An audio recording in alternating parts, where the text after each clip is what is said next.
Sir, வாழ்க்கையில் எது வெற்றி? நம்ம எல்லாருமே தப்பாக நினச்சினுக்கிறோம். நல்லா படிக்கணும், அமெரிக்கா போகணும், செட்டில் ஆகிடணும்.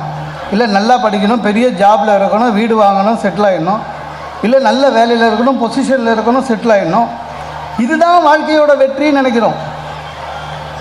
ஒரு மனிதனுடைய உண்மையான வாழ்க்கையின் வெற்றி எது தெரியுமா? உங்களுடைய குழந்தைகள், நீங்கள் பெற்றெடுத்த குழந்தைகள் எங்கள் அப்பா அம்மா மாதிரி வரணும் சார்னு என்னைக்கு சொல்கிறாங்களோ அப்போ தான் உங்களுடைய வாழ்க்கை வெற்றி அடைந்தது என்றார். அப்பா மேலேயே கேஸ் போடுறவன் இல்லை. எங்கள் அப்பா மாதிரி ஆகணும்னு எந்த குழந்தை நினைக்குதோ அந்த அப்பா வாழ்க்கையில் ஜெயிச்சிட்டார். அப்போ அந்த வாழ்க்கை ஜெயிக்கிறதுக்கு என்ன வேணும்னா குடும்பம் ஜெயிக்க வேண்டும். அப்போ குடும்பம் ஜெயிக்கணும். குடும்பம்னா என்ன சார்? திருமணத்தில் தான் ஆரம்பிப்போம் இல்லை? சில பேர் லவ் பண்ண பொண்ணையே கல்யாணம் பண்ணிப்பான். அவன் விதி விடுங்க. இப்போ திருமணம்ன்றது, குடும்பத்துக்கு திருமணம்ன்றது எப்படி ஒரு காலத்தில் எப்படி ஆச்சு? உறவுக்குள்ளேயே ஆச்சு. குழந்தை பிறக்கும் போதே சொல்லுவாங்க இந்த குழந்தை என் பையனுக்கு கொடுன்னு, அப்படியே மெயின்டைன் பண்ணுவானுங்க. அதுக்கப்புறம் கொஞ்சம் மாறிச்சு. எப்படி? இந்த ஜாதகத்தை எடுத்துகிட்டு வந்து ஒவ்வொரு வீட்லேயும் கொடுத்து நம்ம கூட சொல்லுவோம்ல, கல்யாண புரோக்கர்னு அவர் என்ன பண்ணுவார் சார்? இருக்கிறதுலையே 5 ஜாதகம் கையில் வச்சுனுப்பான். அதை பற்றியே பெருமையாக பேசி பேசி எதையாவது ஒன்று நம்ம தலையில் கட்டி போயிடுவான். அது அவங்க பேசுறதுக்கெல்லாம் அவங்ககிட்ட தான் சார் கற்றுக்கணும். பொண்ணு ரொம்ப அடக்கம் சார், பொண்ணு ரொம்ப அடக்கணுவான். எத்தனை வாரம் அடக்கமாக இருக்கும்னு சொல்ல மாட்டான். சிலது 1 வாரம் இருக்கும், சிலது 3 வாரம் இருக்கும். எல்லாம் அப்படிதான். வேதாத்திரி மகரிஷி சொல்கிறாரு, குடும்பம் அறிவுபூர்வமாக நடத்த வேண்டும், உணர்ச்சி பூர்வமாக நடத்தக்கூடாது. நம்ம நிறைய மிஸ் பண்ணுறது என்ன தெரியுமா? அறிவை கீழே பண்ணிவிட்டு உணர்ச்சியை மேலே போகிறோம், அவ்வளோதான். உண்மையிலேயே அறிவை யூஸ் பண்ணுற ஹஸ்பண்டு எல்லாருமே வெற்றி அடைவான். உணர்ச்சியை யூஸ் பண்ணுற எல்லா ஹஸ்பண்டும் தோல்வி அடைவான். வீணாக தலைவரும் வீட்டில். டென்ஷன் ஆகக்கூடாது சார். அறிவை யூஸ் பண்ண எல்லாமே படிச்சிருக்கோம், விஷயம் தெரியும் சார். 2 மாதமாக இஎம்ஐ கட்டல சார், ஃபினான்ஷியலாக ரொம்ப கஷ்டம். ஒய்ஃபுக்கிட்ட அவள் கவலைப்பட போகிறாளேன்னு நம்ம சொல்லலை. ஆனால் அது தெரியாமல் இந்த வாட்டி என்ன ஊட்டிக்கு நீங்கள் கண்டிப்பாக கூட்டிட்டு போகிறீங்களா இல்லையானா அப்படியே ஏறும் பார்த்துக்கிறீங்களா? ஏறக்கூடாது. நம்ம எவ்வளோ நியூஸ் பேப்பர் படிக்கிறோம். ஆமாங்க, 3 மாதத்துக்கு முன்னால் பூனாவில் ஒரு பொண்ணு ஹஸ்பண்டுக்கிட்ட சொல்லிட்டு இருக்குது, தயவு செஞ்சு இந்த வாட்டியாவது பர்த்டேக்கு என்ன துபாய் கூட்டி போங்கன்னு. அவனை டென்ஷன் ஆகி நான் பண்ணிடலாம், துட்டில் கொண்டு வேணுங்கிறான். மூக்குலேயே ஒரு பஞ்சு விட்டுக்குது சார். உண்மையிலே சார், அந்த ஹஸ்பண்ட் செத்துட்டான் சார், செத்துட்டான். அது படிச்சிருக்கோம், நம்பகம் வருது. ஊட்டின்னு கேட்குறான். அது பரவாயில்லைங்க. சென்னையில் வேசர்பாடியில் நம்ம அரசாங்கம் அந்த தண்ணி இருந்ததுனால குடும்பத்துக்கு 6000 ரூபா கொடுத்தாங்க. ஒரு வீட்டு அம்மா போய் 6000 வாங்கி வந்துக்குது. அவங்க ஹஸ்பண்ட் அதில் ஷேர் கேட்டுருக்கான், கத்தியத்தை குட்டிச்சு. இதெல்லாம் நியூஸ் பேப்பரில் வந்தது.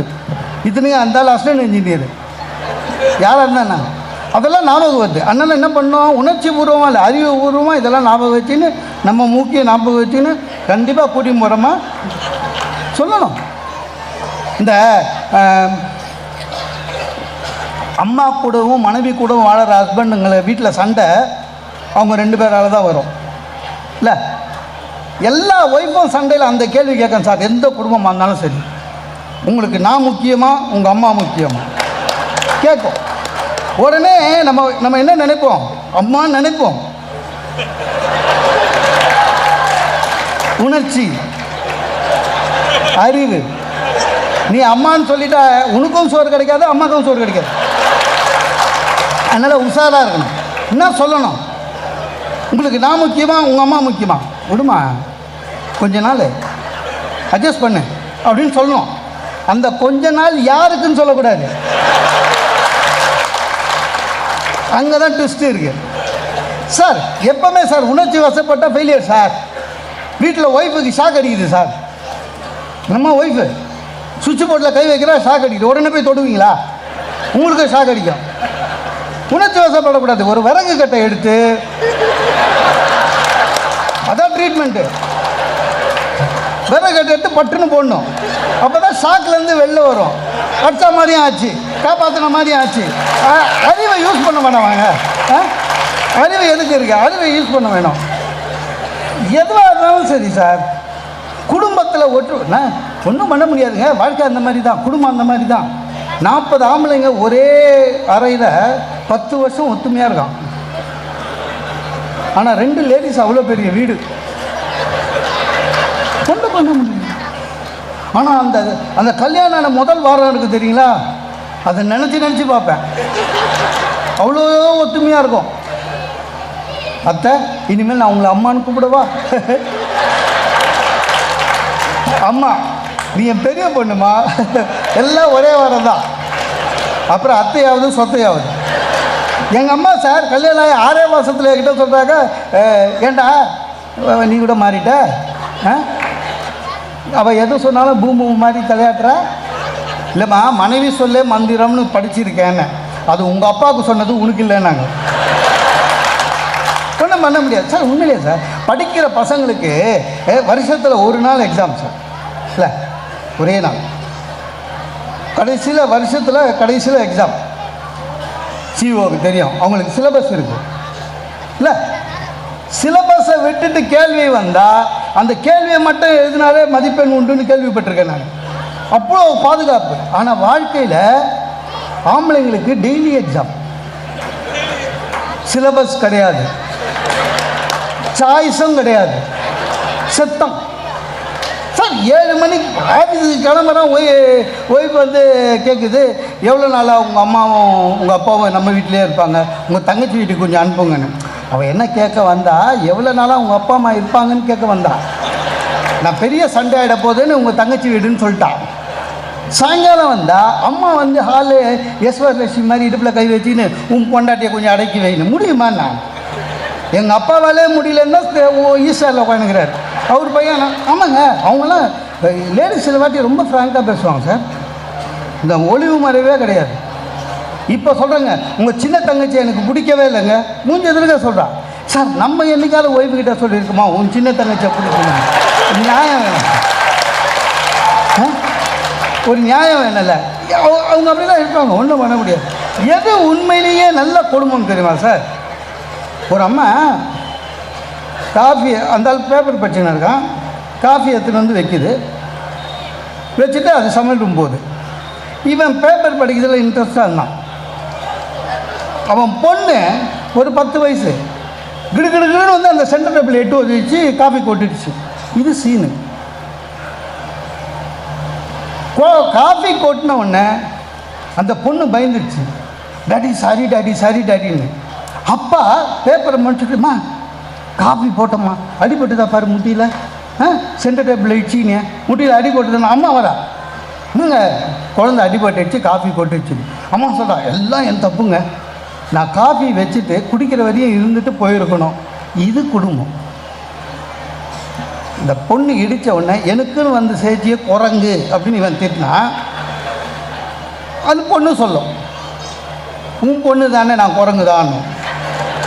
இவ வருவா, உனக்கு அறிவு இருக்கா, எனக்கு அறிவு. சார், உண்மையிலேயே ஒரு முகமது நபிகள் சொல்கிறாரு அழகா, கணவனும் மனைவியும் எப்படி இருக்க வேண்டும் தெரியுமா? நண்பர்களாக இருக்க வேண்டும். எப்படி? உன் இடது கையை சுத்தம் செய்வதற்கு வலது கையிலிருந்து தண்ணீர் எடுப்பது போலவும், வலது கையை சுத்தம் செய்வதற்கு இடது கையிலே இருந்து தண்ணீர் போலவும் 2 கையிலும் எடுத்து முகத்தை துடைத்து, அந்த மாதிரி நட்பாக இருக்கணும். உண்மையிலே அப்படி தான் இருக்கணும். நம்ம 1000 சொல்கிறோம் சார், அப்ராடில் குடும்ப நிலைகள்லாம் சரியில்லை, இந்தியா தான், அதெல்லாம் ஒன்றும் இல்லைங்க. அங்கே இருக்கிறவங்களும் எந்த குடும்பத்தில் கணவனும் மனைவியும் நண்பர்களாக இருக்கிறார்களோ அந்த குடும்பம் கண்டிப்பாக வெற்றி அடையும். நீ பெருசு நான் பெருசு அதெல்லாம் ஒன்றும் கிடையாது. நான் பார்த்துருக்கேன் சார், அமெரிக்காவுக்கு போய் தங்கியிருக்கேன் நிறைய வாட்டி, அண்ணனுக்கும் தெரியும். அங்கெல்லாம் பாத்திரம் தேய்க்கிறது எல்லாம் ஹஸ்பண்டுக்கு தான். சிரிச்சின்னே தேய்க்கிறானுங்க சார். சரி தேய்ச்சின்னே ஒய்ஃப்கிட்ட சொல்கிறான், எனிமோர் வெசல் டார்லிங் அப்படின்னா, அது 2 குண்டா எடுத்து போடுது, அதையும் சேர்த்து தொலைகிறான். ஆனால் ஒன்றுங்க, அவ்வளோ பண்ண பிறகு அந்த பொண்ணு சொல்லுது, thanks darling, I love you. நண்பர்கள். அதே மாதிரி ஹாலில் வந்து அவனுக்கு அந்த பொண்ணு ஹெல்ப் பண்ணுது, thanks darling, I love you. நண்பர்கள். ஒரு நல்ல விஷயம். நான் கூடங்க அமெரிக்காவிலேருந்து வந்தவுடனே நண்பர்களாக இருப்போம், நம்மளும் வந்து இதை இம்ப்ளிமெண்ட் பண்ணுவோன்னு நினச்சி என் ஒய்ஃபுக்கிட்ட அடுத்த நாள் காஃபி கேட்டேன். ஏற்றுன்னு வந்து கொடுத்தா. தேங்க்ஸ் டார்லிங், ஐ லவ் யூன்னு முடிஞ்சு போச்சு. அவள் சோஃபாவில் உட்காந்து ஒவ்வொன்று அழுகுறான். அவள் ஏன்னா 20 வருஷம் நான் சொன்னதே இல்லை, இவன் திடீர்னு சொல்கிறானேன்ற பயத்தில் அழுகுறான். அதுவும் இல்லாமல் ஐ லவ் யூன்னு அவ்வளோ சொன்னது அவள் நம்பலை. அவள் என்ன நினச்சின்னு அழுகுறா, நான் வேறு யாருக்கோ சொல்கிறதுக்கு இவகிட்ட சொல்லி ட்ரையல் பார்க்குறேன்னு நினச்சின்னு அழுகுறான். சார், எந்த குடும்பத்தில் கணவனும் மனைவியும் நண்பர்களாக இருக்கிறார்களோ அந்த குடும்பம் வெற்றி பெறும். எந்த குடும்பத்தில் ஒற்றுமை இருக்கிறதோ அந்த குடும்பம் வெற்றி பெறும். ஒரு வியாபாரி அவனுக்கு இருக்கிற ஒரே தெய்வம் மகாலட்சுமியை தவிர வேறு எதையும் கும்பிட மாட்டான். மகாலட்சுமியை கும்பிட்டு நிறைய பணம் சேர்த்துட்டான். திடீர்னு கனவுல மகாலட்சுமி வந்து, சாரி இனிமேல் நான் உன் கூட இருக்க மாட்டேன், உன் ஜாதகப்படி நான் வெளில போயிடணும், உனக்கு பிரச்சனை பண பிரச்சனை வரும் அப்படின்னோடனே, உனக்கு வேறு ஏதாவது இருந்தால் கேளு. இவன் கனவுலேயே மகாலட்சுமிகிட்ட ஒரு கேள்வி கேட்டான். ஒன்றும் வேணாமா, பணம் இருக்கிற பணத்தை வச்சு நான் அட்ஜஸ்ட் பண்ணிவிடுவேன், ஒன்றே ஒன்று, என் குடும்பம் என்றைக்கும் ஒத்துமையாக இருக்கணும், சண்டை வரக்கூடாது, அது போதும்னா. மகாலட்சுமி செஞ்சாலாம், நீ புத்திசாலிடா, என்னை போக விடாமல் தடுத்துட்ட. எந்த குடும்பம் ஒற்றுமையாக இருக்கிறதோ அந்த குடும்பத்தில் கண்டிப்பாக நான் இருப்பேன், உன் குடும்பம் நான். இதை சொல்லியாவது நம்ம ஒற்றுமையாக இருக்கிறதுக்கு ட்ரை பண்ணோம். எல்லாமே சரி. சரி, ஒருவர் மீது ஒருவருக்கு மரியாதை கொடுக்கணும். நிறைய பேர் இப்போ அப்படி இல்லை. ஏதாவது சொன்னால் கூட சொல்லணும், வீட்டில் கேட்டு சொல்கிறேன்னு. இது ஒய்ஃபுங்களுக்கு தான். நான் சொல்லிக்கிறேன் அதான் சொல்லக்கூடாது, கேட்டு சொல்கிறேன்னு சொல்லணும். சார், ஒன்றே ஒன்று, குடும்பம் குவைட்டாக போகணுமா, நேராக ஒழுங்காக சீராக மகிழ்ச்சியாக, ஒன்றே ஒன்று, ஒருத்தர் சப்ஜெக்டில் இன்னொருத்தர் தலையிடக்கூடாது. ஒருத்தர் சப்ஜெக்டில் இன்னொருத்தர் தலையிடக்கூடாது. உண்மையிலே ஆணும் பெண்ணும் சமம், எல்லாம் உண்டு, சமம்தான். சிலதெல்லாம் பெண்கள் செஞ்சால் அழகு, சிலதெல்லாம் ஆண்கள் செஞ்சால் அழகு இல்லை. இப்போ பரதநாட்டியம் இருக்குது சார், பெண்கள் ஆடுறாங்க, பார்க்கவே அழகாக இருக்கும், லட்சுமிகரமாக இருக்கும். அந்த ட்ரெஸ்ஸு, ஜொல்லு, கையில் மெகந்தி, பெரிய பின்னல், இல்லைனாலும் எக்ஸ்ட்ரா பின்னல், நகைகள், கண்ணு ட்ரிம் பண்ணி இப்படின்னா பார்க்க கலையாக இருக்கும், லக்ஷ்மி கடாட்சமாக. சில ஆண்கள் பரதநாட்டியம் ஆடுவான், பார்த்துக்கிறீங்களா, பரிதாபமாக இருக்கும்.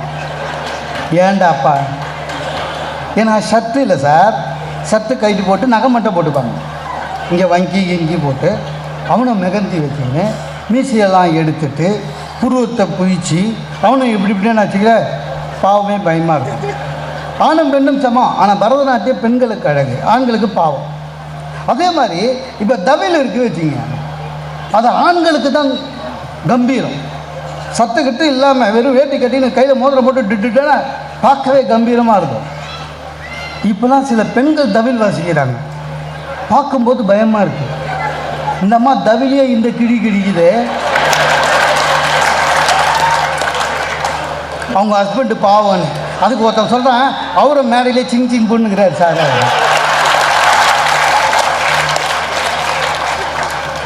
எல்லாமே ஒருத்தர் சப்ஜெக்டில் இன்னொருத்தர் போடக்கூடாது சார், அதான் உண்மை. இந்த சில ஆண்கள் புடவை கடைக்கு போய்ட்டு எல்லாம், அது அவங்களோட டிபார்ட்மெண்ட். நான் என் ஒய்ஃபு கூட புடவை கடைக்கு போனால் சைலண்ட்டாக நிற்பேன், அவங்க பேசிப்பாங்க. ஏன்னா அது அவங்களோட டிபார்ட்மெண்ட், நம்மளுக்கு ஒன்றும் தெரியாது. அவங்க தான் கலை நுண்ணர்ச்சியோடு பார்ப்பாங்க, நம்ம விலைப்பட்டியல் மட்டும்தான் பார்ப்போம், நமக்கு அதெல்லாம் தெரியாது, உண்மையிலே தெரியாது. என்ன ஒன்று, அன்றைக்கி போய் நின்றுருந்தேன், என் ஒய்ஃபு நிறைய புடவை பார்த்துட்டு இருந்தாங்க. திடீர்னு அந்த புடவை எடுத்து காமிக்கிற தம்பி நான் பண்ணிட்டாரு, மேடம் உங்களுக்கு ராமர் ப்ளூ தட்டா அப்படின்னாரு. எனக்கு ஷாக் அடிச்சா மாதிரி இருந்தது. ஏன்னா ராமர் ப்ளூ இல்லைங்க, ராமர் கருப்பு. ராமன் கருப்பு, கிருஷ்ணன் கருப்பு, திரௌபதி கருப்பு, உலக அழகியா கிளியோபாட்ரா முதல் கொண்டு கருப்பு தான். ஏன்னா கருப்பு தான் உண்மையிலே அழகு, கருப்பு. இவன் ராமர், நம்ம என்ன பண்ணிட்டோம் சார், என்டிஆரை கிருஷ்ணனை நடிக்க வச்சு ப்ளூ பெயிண்ட் அடித்ததுனால ராமர் ப்ளூன்னே ஆகிட்டோம், ராமர் கருப்பு. இவன் என் ஒய்ஃபு கிட்ட சொல்கிறாப்புல, ராமர் ப்ளூ காட்டுமான்னு. எனக்கு நம்ம கொஞ்சம் தமிழ் படித்தோமா, உடனே சும்மா சும்மா இருக்காதா தம்பி, பிக்குன்னா வெல்லு, அதை போய் ராமர் ப்ளூ சொல்லாத. ஏன் சார், ராமர் ப்ளூ இல்லை, உனக்கு தெரியுமாங்க, உங்களுக்கு தெரியுமாங்க, நான் படிச்சிருக்கேன். என்ன இப்போ அதுக்கு அப்படின்னா, நான் உடனே ராமாயணத்தில் போய் யோன் வெளி தன்மை எனக்கு அவன் சொன்னான், நிறுத்து சார், எனக்குன்னா சம்பளம் கம்பரா தராரு, ஓனர் தராரு, அவர் என்ன பேர் சொல்கிறாரோ அதுதான் சொல்லுவேன், அவ்வளோதான். அதனால் அவங்க சப்ஜெக்டில் நம்ம போகக்கூடாது. நமக்கு ஒரு சப்ஜெக்ட் தெரிஞ்சுன்னா அவங்களும் சும்மா இருக்கணும். யார்? மனைவிமார்கள். சார் உரிமை தொகை 1000 ரூபாய் உண்டுன்னு சொன்னாங்களா? யார் யாருக்கு இல்லைன்னு சொன்னாங்களா? நான் படித்த உடனே தெரிஞ்சு போச்சு நம்மளுக்கு இல்லைன்னு. சொந்த வீடு 2 இருக்குது, கார் இருக்குது, அவங்க சொல்கிற எதுலேயுமே நம்ம வரமாட்டோம். என் ஒய்ஃபு சொல்கிறா வரும், எல்லாருக்கும் வருது. நான் சொன்னேன் நமக்கு தெரிஞ்ச சப்ஜெக்டு. அவங்க என்ன, அவங்க தலைப்பு மட்டும் பார்க்குறாங்க, மகளிருக்கு 1000, ஆனால் எனக்கு இருக்குதுன்னு நினச்சின்னு உள்ளே போய் படிக்கிறதில்ல. நிறைய பெண்கள் நியூஸ் பேப்பரே படிக்கிறதில்ல. என்னென்ன திருப்பி சொல்கிறேன், இவன் என்ன சொல்கிறாங்க, பக்கத்துக்கிட்ட ஆண்டாளக்கா ஹஸ்பண்ட் சொன்னார் எனக்கு உண்டுன்னு. அதாவது இந்த ஒய்ஃபுங்கிட்ட என்ன பிரச்சனைனா, நம்ம பேச்சை தவிர இந்தியாவில் யார் பேசுகிறாலும் நம்ப வைப்பல. அவர் பக்கத்து வீட்டில் இருக்கிற ஆண்டாளுன்றது வாடகை வீட்டில் இருக்குது, அவங்க ஹஸ்பண்டு ப்ளம்பரு. அவர் சொல்லியிருக்காரு, சொல்கிறவர் ஏதோ மகிழ்ச்சிக்காக உங்களுக்கும் வரோன்னு சொல்லிட்டு போயிட்டார். சார் வலுக்கட்டாயமாக தரன்னு கையை பிடிச்சின்னு பேங்க் எடுத்து போயாச்சு. இதில் வேறு கவர்மெண்ட்டு தனியாக அக்கௌண்ட் இருக்கணும், ஜாயிண்ட் அக்கௌண்ட்டில் ஒத்துக்க மாட்டாங்கம்மா, ஏன்னா அந்த 1000 நம்ம பிடிங்குவோம்மா. அக்கௌண்ட் ஆரம்பித்தேன் சார், இவங்க நம்பினாங்க, வேறு வழி இல்லை, நம்பி அக்கௌண்ட் ஆரம்பித்து முதல் மாதம் எல்லாருக்கும் வந்தது, என் ஒய்ஃபுக்கு வரல. என்னங்க வரலன்னுச்சு, எஸ்எம்எஸ் வரும்னு. திடீர்னு காலையில் எஸ்எம்எஸ்ங்க இருந்துச்சு, பார்த்தா அந்த பேங்க்கு வேறு பில்டிங்க்கு மாறின மெசேஜ், 1000 வரல. அதாவது ஒருத்தர் சப்ஜெக்டில் இன்னொருத்தர் போகக்கூடாது, அவ்வளோதான் ரொம்ப முக்கியம். சிக்கனம் ஒரு குடும்ப வெற்றி. சில ஆண்களுக்கு அது தெரியறதில்லை, சில பெண்களுக்கு அது தெரியறதில்லை. ஆண்கள் இல்லை உண்மையிலேயே ஆண்கள் உண்மையிலேயே சிக்கணும் சார். பெண்கள் என்ன சிக்கணும்னு நினைக்கிறாங்கன்னா, ஒரு நாள் கூட்டு வச்சு அது தீர்ற வரையும் ஃப்ரிட்ஜில் வச்சு எடுத்து வச்சா சிக்கணும்னு நினைக்கிறாங்க. அதே கூட்டுங்க சுட வச்சு என்ன அதே கூட்டுன்னா, தக்காளி என்ன விலை விற்கிது தெரியுமா? நமக்கே சொல்வது தக்காளி. நான் சொல்கிறேன் அதெல்லாம் ஒன்றும் இல்லை. நம்ம வீட்டில் 3 பேர் இருக்கும், 3 பேருக்கு எவ்வளோ கூட்டு தேவைன்றது தெரியல உனக்கு. 40 பேருக்கு வச்சுட்டு அதையே 4 நாளாக போட்டுன்னு இருக்கிறேன். சிக்கனன்றது எவ்வளோ வேணுமோ அதை மட்டும் தான் சமைக்கிறது, அது அவங்களுக்கு தெரியாது. சில ஆண்களுக்கு சிக்கனம் தெரியாது, செலவு பண்ணுறதுக்காகவே கடன் வாங்குவான், அதுவும் தப்பு. இதில் ஆண்கள் பாவம். நமக்கு என்னங்க தேவை? ஒரு பேண்ட்டு, ஒரு ஷர்ட்டு, இல்லை ஒரு வேட்டி. நம்ம என்ன ஒவ்வொரு விழாக்கம் எடுக்கிறோமா? ஒன்றும் கிடையாது, எல்லாமே ஒன்று தான் சார். பெண்கள் ஒரு மிடில் கிளாஸ் லேடிஸாக இருந்தால் கூட பாருங்கள், பர்ஸே 3 வச்சுருப்பாங்க சார். ஆஃபீஸுக்கு போகிறதுக்கு ஒன்று, ரிசப்ஷன் மாதிரி போகிறதுக்கு ஒன்று, மளிகை கடைக்கு போகிறதுக்கு 3 பர்ஸ் இருக்கும். ஆம்பளைங்களுக்கு அப்படி கிடையாது, ஒரே பர்ஸு தான், கிழிஞ்சிருக்கும். அதில் ஒய்ஃபு ஃபோட்டோ வேறு வச்சுருப்பாங்க, பர்ஸும் கிடையாது. செருப்பு பாருங்கள், லேடிஸ் சாதாரண மிடில் கிளாஸ் லேடிஸ் இருந்தாலும் 3 செருப்பு வச்சுருப்பாங்க, சாதா போட்டுக்கிறதுக்கு வெளியே போட்டுக்கிறதுக்கு. அது மாதிரி நமக்கு அந்த மாதிரி கிடையாது. நமக்கு ராஷ்டிரபதி பவனாக இருந்தாலும் சரி, லாண்ட்ரி கடையாக இருந்தாலும் சரி, ஒரே செருப்பு தான். ஒன்றும் இல்லை, இவங்க பெண்கள் எல்லாம் 33% கேட்குறாங்க, பரவாயில்ல கேட்கட்டும்.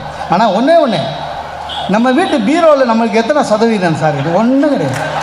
மேல் தட்டு ஃபுல்லாக பட்டு புடவை, 2வது தட்டு ஃபுல்லாக வெளியே போயிட்டு வர புடவை, 3வது தட்டில் பையன் ட்ரெஸ்ஸு, 4வது தட்டில் அது கீழே நம்ம வச்சுருக்கிற 2 ப்ளூ ஷர்ட்டு பேண்ட்டு. என் பையன் ஓடி என் சட்டு மேலே காலை வச்சு தான் அவன் சட்டை எடுப்பான். என் சட்டெல்லாம் கிருஷ்ணங்குரல் மாதிரி இருக்கும், ஒன்றும் பண்ண முடியாது. நம்ம பிரச்சனையை ஒன்று குடும்பம் மகிழ்ச்சியாக இருக்கணுமா? இது இந்த 30s 40s இருக்கிற குடும்பக்காரங்களுக்கு சொல்கிறது. குடும்பம் மகிழ்ச்சியாக இருக்கணுமான்னா ஒன்றும் இல்லை. நமக்கு ஏதாவது பிரச்சனை கணவன் மனைவிக்குள்ள, அதை வெளியில் சொல்ல வேண்டாம். நம்ம பிரச்சனையை நம்மளே பேசி தீர்த்துக்கலாம். பெத்த அம்மா அப்பா கிட்ட கூட சொல்லக்கூடாது நமக்கு என்ன பிரச்சனைன்னு. அப்போ தான் அந்த பிரச்சனை தீரும். இல்லைன்னா ஊரில் இருக்கிற எல்லாருமே ஜட்ஜ் ஆகிடுவோம்.